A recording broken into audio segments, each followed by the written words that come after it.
まず自己紹介させていただきます。私は、日本の、ECR 部門のキュレーターをやっております、杉山と言います。よろしくお願いします。はい。で、3回目の、デザイナーパネリストの方は、石川陽子さんになります。よろしくお願いします。はい、よろしくお願いします。で、最初にですね、この PQ2023 の、コンセプトと日本ブースのデザインコンセプトについて説明させていただきます。PQ2023 の、メインコンセプトがレアビジョンということになっています。日本のブースでは、レアをマレという漢字ですね。マレという漢字を当てて、コンセプトとしました。で、マレには、2つの意味があります。一つは、レアという本当に稀なことということと、もう一つは、希望の木ですね。望みだということです。はい。パンデミックの後で、この災害、大きな災害を受けて、日本は本当に災害が多い国なんですけれども、悲しんでいるだけではなくて、その中に常に希望を見出すという、考えがあります。このレアな機会が、単に悲惨なことではなくて、希望につながる、未来につながることであると願いを込めて、このコンセプトにしました。で、もう一つが、コネクト、つながるということを挙げています。パンデミックの中、私たちはつながることを、ができなくなりました。ね、リアルにもつながれないと。で、その時に、この時間と、距離を超えて、ウェブであったり、でつながるという手段を確立することができました。プラハと日本、夏だと7時間ほど差があります。この、距離と時間を埋めて、生で、デザイナーの方の、言葉を聞こうというのが今回の趣旨になっています。はい。じゃあ早速、石川さんの、インタビュー、プレゼンテーションを始めさせていただきたいと思います。はい。石川さん、そしたら、自己紹介の方からお願いできますでしょうか。はい、石川陽子です。よろしくお願いいたします。よろしくお願いします。私は、実家がこういう、ファミリービジネスとして、カツラを作る方の、制作をする方の会社の方に、まあ、生まれました。で、祖父が始めまして、私はそこからヘアメイクであったり、テレビもやりますけれども、映像、舞台がメインですけれども、その大学を出てから、実家の仕事に就くようになりました。そして、日本にもオペラとかバレエの、こういう、演劇から、ミュージカル、オペラ、バレエ、クラシカルなものが、スタートし始めて、もうその中に、仕事をしていくようになりました。東京でも国立劇場が、できましたし、えー基本メインはオペラ、バレエ、ミュージカルっていうような舞台中心に、仕事をしております。はい。そして、現在も、基本的にオペラ、バレエ、今はミュージカル、ストレートプレイもやっておりますが、基本的に、海外の方に行って、私はアメリカのサンフランシスコのオペラハウスで、オペラバレエというものを、少し勉強し、その後、ハリウッドの方で特殊メイクの方を勉強しました。そして現在、日本で、そういった仕事についています。メインは京都の方に、通常はおります。はい、ありがとうございます。そしたら、早速、作品の方を、見せていただけますでしょうか。はい。はい。今回の、趣旨マーレということではありますけれども、私は、海外の方との作品の、作る機会も、多く、今回、パンデミックの後、世界とつながるっていう意味で、夜叉ヶ池というものと、シオン物語という2つをご紹介したいと思います。それで、一つの夜叉ヶ池の方は、これはスタッフ日本人の方が多かったんですけれども、泉鏡花という、泉鏡花さんの戯曲、世界で、愛されているものだと思います。その方の中の夜叉ヶ池という作品です。で、非常に京香さんの作品は、人間と妖怪の世界を描いたようなものもあります。で、これもその中の一つで、明治の、文化会館に西洋から文化が入ってくるような時代に書かれた作品です。その人間界と妖怪の世界観の非常に珍しい、このデザインですけれども、人間界は通常の、日本の古くからの、龍神伝説という不思議な出来事が、現実でないような出来事が描かれています。はい。で、人間界の、様子と水の中の、生き物たちというようなそういう世界観で、とてもこう面白い、またコミカルなデザインが、あのデザイナーさんの方から出てきて、舞台美術の方からも非常に、幻想的なものを描かれていらっしゃいます。で、デザイン的には今回はあの、日本のもののデザインと、あとは、またその西洋のもとの、デザイン、ちょっとこういうバランスのが、の、デザインとして、演出家の意向としてあってきたので、そういう日本の伝統技術と西洋の技術をこちらの方で、しています。今こちらに描かれているのも海の世界のカニであったり、鯉であったり、ナマズであったり、右の、主役の白雪っていう姫のこのとても変わったスタイルですけれども、こちらは日本のカツラのは伝統的な技術で作られたカツラです。で、その後ろに、映っている万年乳母っていうキャラクターですけれども、今こちらに、二つ、その時のがちょっと、美しくないもので実はあるんですけれども、その西洋と日本の伝統技術というものが中で、使用している、また代表的な、カツラです。ちょっとこちらに実は、あるんですけれども、これも画面共有。今、そうですね、これはカツラですけど、日本のまた後ほど次のページにありますが、タクマダという日本の、江戸時代の髪の毛、髪ですね、そこから少しデザインを施されて、これはちょっとスフィンクスじゃないですけど、エジプタンみたいな、そういう字でデザイナーの方が出してほしいということで、本来ここにはもうすごくパイプのように入ってたんですけど、ただ、ここのカツラの瓶っていうんですけど、サイドの毛が、本来次のでまたご紹介しますけど、こういうふうに上がっているものが下げてエジプシャンみたいな、そういうイメージにされた。こちらは万年羽ですね。これは、こちらは西洋のまた技術で作られています。えーっと、これの前なんかは、ボールドキャップといって特殊メイクのものですけれども、そういうテクニカルなところと、あとこの、ヘアスタイルも本来、若面のこのサイドの瓶っていうところですね。こういうものもちょっと形的には作られています。そして、あとデザインは、こういう長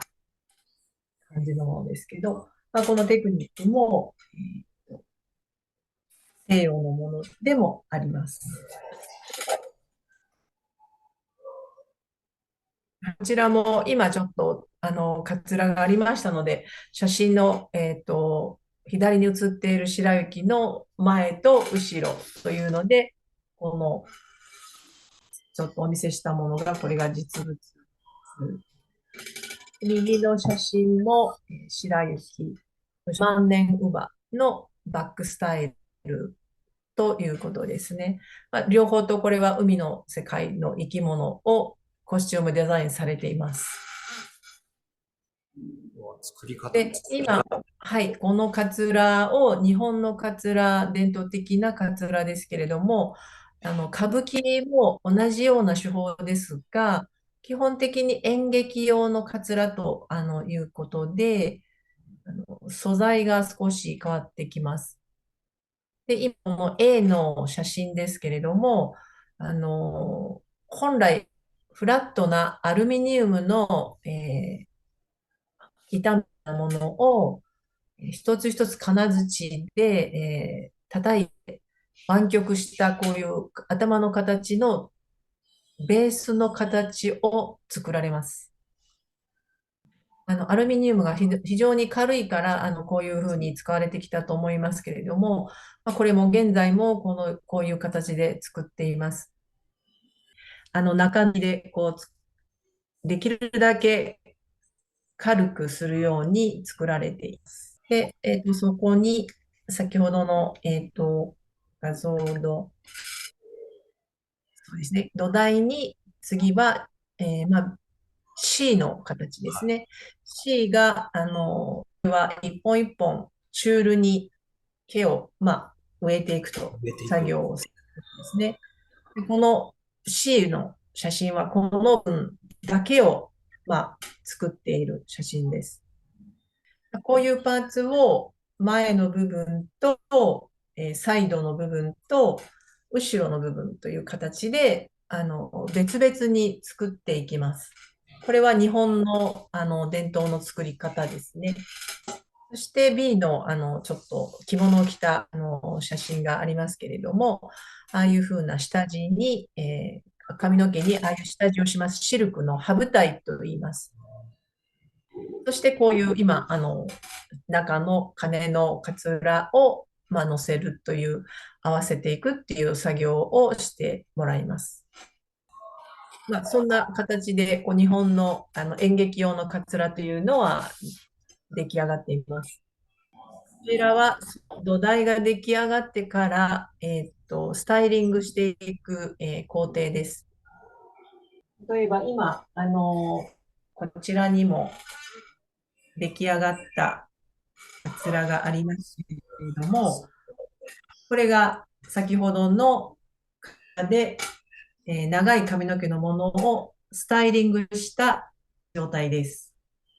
文金高島田といって、江戸時代の島田曲げです。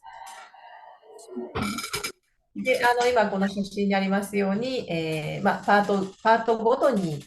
セットしてスタイリングしていくっていうことで、一番初めにこの写真が、一番の写真があるのは、まず、ここの部分、後ろのタボと、ここの部分を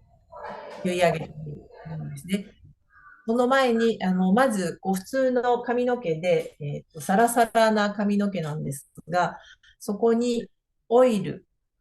を入れながら、こういう形になりやすいようにオイルを入れていきます。それで一つ一つパートごと、こちら、後ろ、横、そして、まあ、前。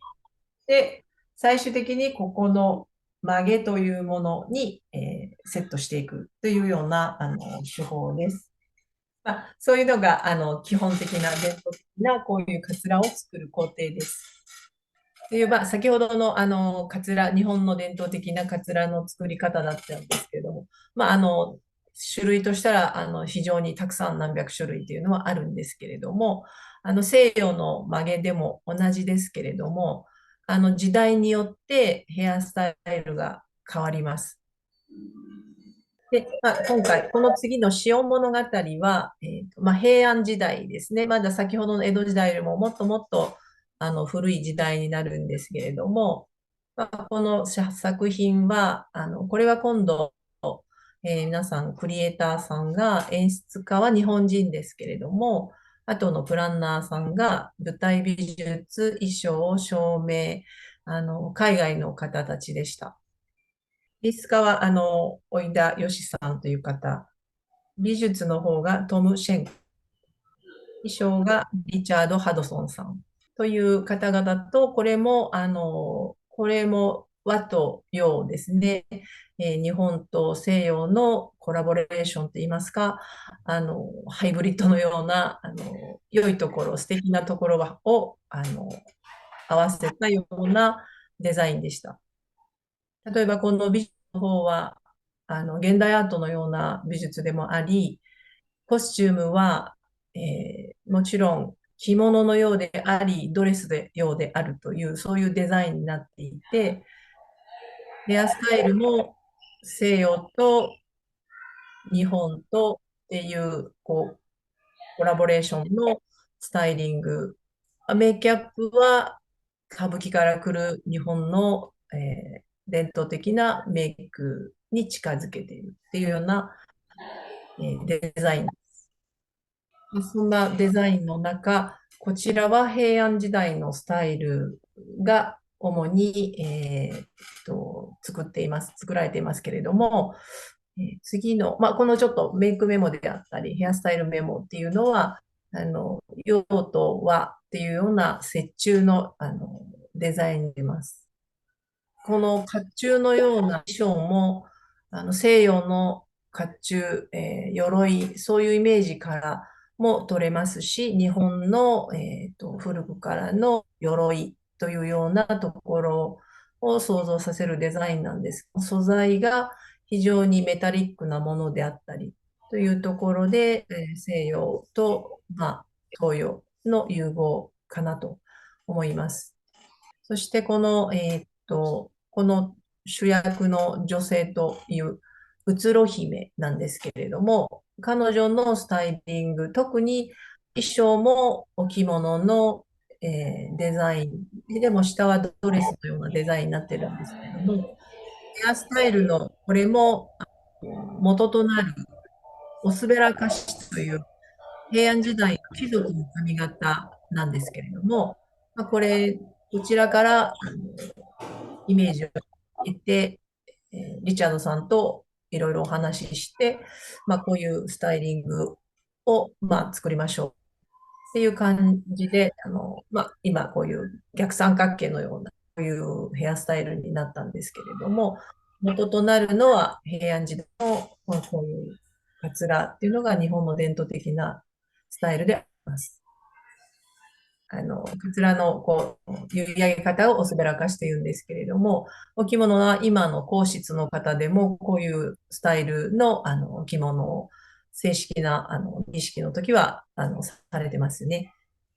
右の方の白い子、娘役のちぐささんという役なんですけれども、こちらの方はもう少しカジュアルな、クラス下の方の垂れ髪スタイルですね。といったこういう伝統的なものと西洋、やはりこちらもミックススタイルのデザインとなっています。こんな形で2つの、作品はコラボレーション、東洋と西洋の、スタイルで世界と、つながっているというような意味合いで、こちらをご紹介しました。石川さん、本当にありがとうございます。すごい、本当に東洋と西洋をつなぐ。で、それも見てて面白いのが、相反するんじゃなくて溶け込むような感じで、どっからが東洋でどっからか西洋かわからないような、もう、髪のイメージっていうのはすごい素敵だなと思いました。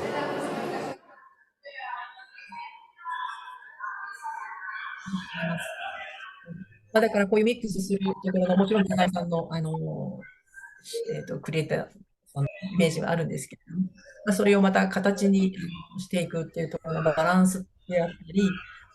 どこでこの伝統のものをうん。崩していくかっていうのは本当に今おっしゃったように非常にバランスが難しいもんだなと思う。